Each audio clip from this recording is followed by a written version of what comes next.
Bonjour les enfants. Comme tous les vendredis, vous voyez, nous nous retrouvons avec les Playmobil.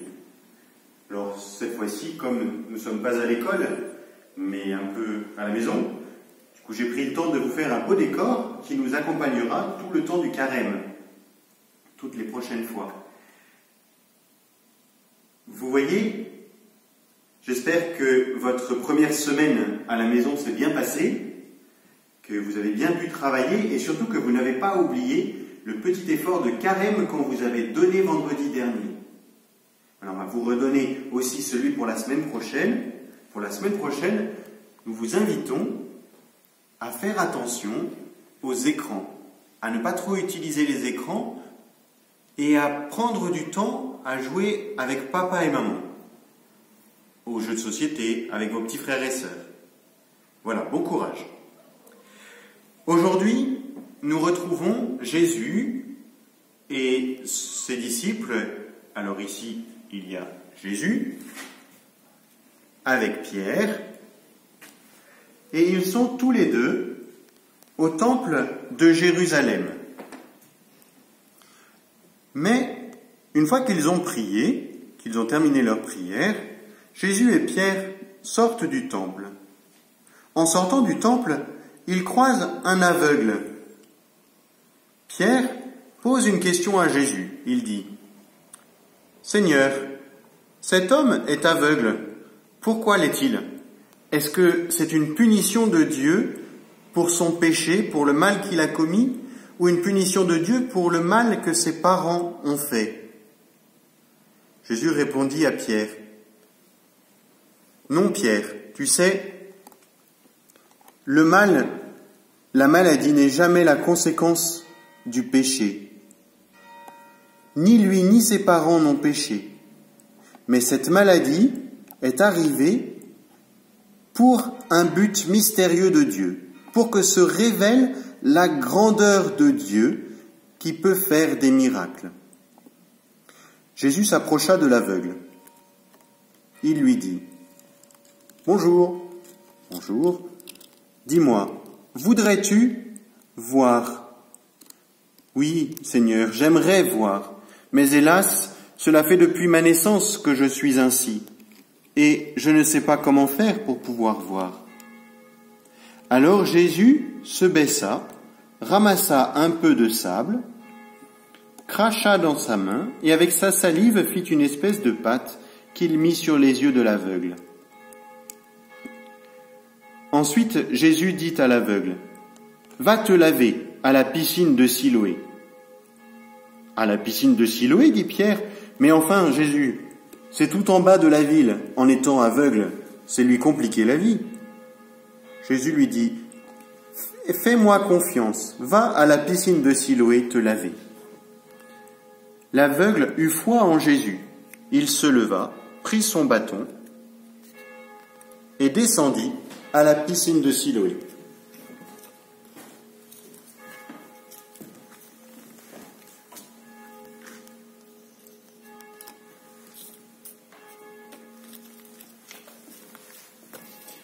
Une fois à la piscine de Siloé, il posa son bâton et se plongea dans la piscine, dans la citerne. Et voici que tout d'un coup, ses yeux s'ouvrirent, il voyait de nouveau. Il rendit gloire à Dieu. « Oui, Seigneur, merci, merci. » Et il remonta en courant, en laissant là son bâton, dans la ville, annoncer à tout le monde les merveilles que Jésus avait fait pour lui. « Vous savez quoi ? Je vois de nouveau. » Les gens se dirent, ce n'est pas normal, cet aveugle, nous le voyons tous les jours, comment cela se fait-il qu'il voit de nouveau ? Ce n'est pas possible. Les scribes et les pharisiens le convoquèrent au temple. L'aveugle monta au temple. Ils lui dirent : « Qui t'a guéri ? » L'aveugle dit : « Je ne sais pas, je ne connais pas son nom. » « Tu ne connais pas son nom, et pourtant il t'a guéri. Cet homme-là n'avait pas le droit de faire un miracle, parce que c'est le sabbat, c'est le jour où on ne travaille pas.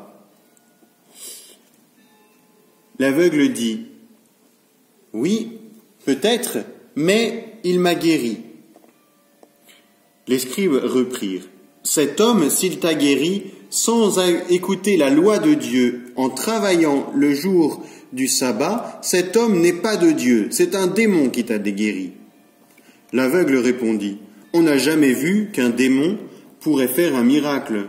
Quelle est cette bêtise ?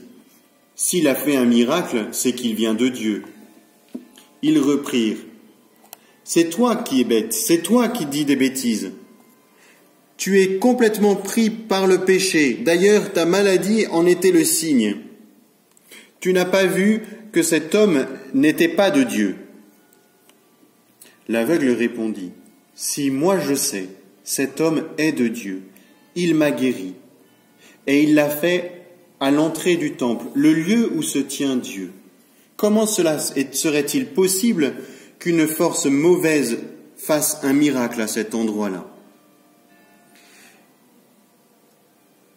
Les scribes répondirent, « Cet homme, nous savons qui c'est Jésus.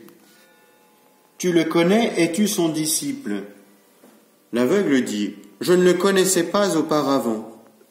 Mais maintenant qu'il m'a guéri, je ne veux qu'une seule chose, c'est le rencontrer pour le remercier et le suivre. Voulez-vous être ses disciples vous aussi ?» Mais les scribes et les pharisiens, furieux de ce qu'il leur proposa d'être des disciples de Jésus, le chassèrent et le renvoyèrent dans la ville en le traitant de pécheur. L'aveugle redescendit en rendant gloire à Dieu. En chemin, il rencontra Jésus et Pierre. Jésus lui dit, « Alors, te voici guéri. Maintenant que tu vois, rends grâce à Dieu pour tout ce que tu fais, pour tout ce que Dieu a fait pour toi. Vraiment, rends-lui grâce. » L'aveugle dit, « Oui, je le sais, le Seigneur est grand, il m'a libéré, il m'a guéri, il peut faire de grandes choses. » Les scribes et les pharisiens convoquèrent Jésus.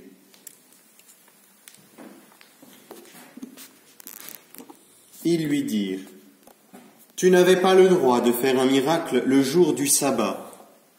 Tu es un imposteur. Tu ne suis pas la loi de Dieu. Un aveugle est un aveugle parce qu'il a péché ou ses parents ont péché. Il était dans le mal, dans les ténèbres. Alors, tu n'avais pas à le guérir. » Jésus leur répondit, « C'est vous qui êtes aveugles. Vous ne voyez pas les merveilles que Dieu fait dans votre vie. Vous êtes des aveugles. Et moi je vous dis, lui a un péché moins grand que le vôtre. Parce que vous voyez, vous connaissez la loi de Dieu, et pourtant vous refusez de voir ces merveilles. C'est vous qui êtes des pécheurs. » Dans cet évangile, nous avons bien entendu que Jésus reproche aux pharisiens de s'entêter sur la loi de Dieu. Ils pensent que parce que Dieu a dit qu'il ne fallait rien faire le jour du sabbat, eh bien, Dieu n'est pas capable, ne doit pas faire non plus de miracle le jour du sabbat. Ils sont fermés sur la loi de Dieu. Ils ne voient pas combien les merveilles de Dieu dépassent tout ce que nous pouvons imaginer. Alors, pour nous, que retenir de cet évangile ? Eh bien, il s'agit pour nous d'ouvrir nos yeux pour que chaque jour, nous voyons les merveilles de Dieu pour nous, que Dieu fait pour nous. Que nous soyons comme cet aveugle durant ce temps de carême, durant ce temps un peu particulier, qui a les yeux qui s'ouvrent pour voir ce que Dieu fait pour lui. Ainsi, vous pouvez voir chez vous tout ce que Dieu fait pour vous. À travers vos parents, à travers vos enseignants qui vous suivent, qui vraiment essayent de garder le lien jusqu'au bout avec vous. À travers ce beau temps, le printemps qui revient. Oui, vraiment, durant ce temps de carême, ouvrons nos yeux, ne nous refermons pas sur nous-mêmes, mais ouvrons nos yeux pour vraiment voir toutes les merveilles que Dieu fait pour nous. À bientôt les enfants. N'oubliez pas l'effort de carême la semaine prochaine.